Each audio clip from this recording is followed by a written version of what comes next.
प्रजा हाथी यदा कामा सर्वान् पार्थ मनोगतान् आत्मन्यवात्मनतुष्ट स्थित प्रज्ञ तदुच्यते. It means that one who has dissolved all his desires and is having a prime focus of only the self-development is the person whose progress is sure and certain. हम जिंदगी में अक्सर किसी भी कार्य को शुरू करने से पहले उससे अपनी इच्छाएं इतनी जोड़ लेते हैं कि उन इच्छाओं के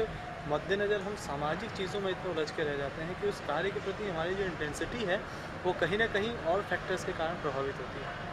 वी मस्ट अंडरस्टैंड दैट किसी भी कार्य को करते समय हम हमेशा जब कोशिश करते हैं तो वहाँ पे जितनी इच्छाओं को हम उसके साथ कम जोड़ें और कार्य पे अपना फोकस ज़्यादा करें तो वो कार्य कहीं ना कहीं हमारे लिए बेहतर परिणाम लेकर के आ सकता है. अब प्रश्न यह उठता है कि यदि इच्छाएं हम कार्य के साथ नहीं जोड़ेंगे तो कार्य किस प्रकार से अच्छा होगा.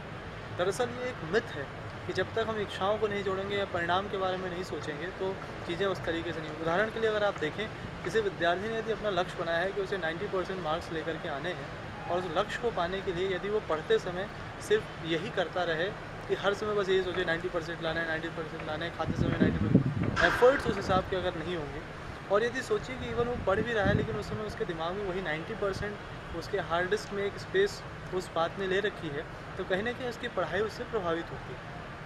वहीं दूसरी ओर उसे सिर्फ एक चीज़ जानता है अगर वो कि मुझे अच्छा करना है, बेहतर करना है. हाँ 90% लाने हैं तो एक बार सोच लिया लाने हैं, बार बार वो नहीं सोचना.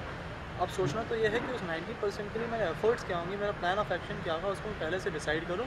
और उसको भी बार बार सोचूँ नहीं, इम्प्लीमेंट करूँ.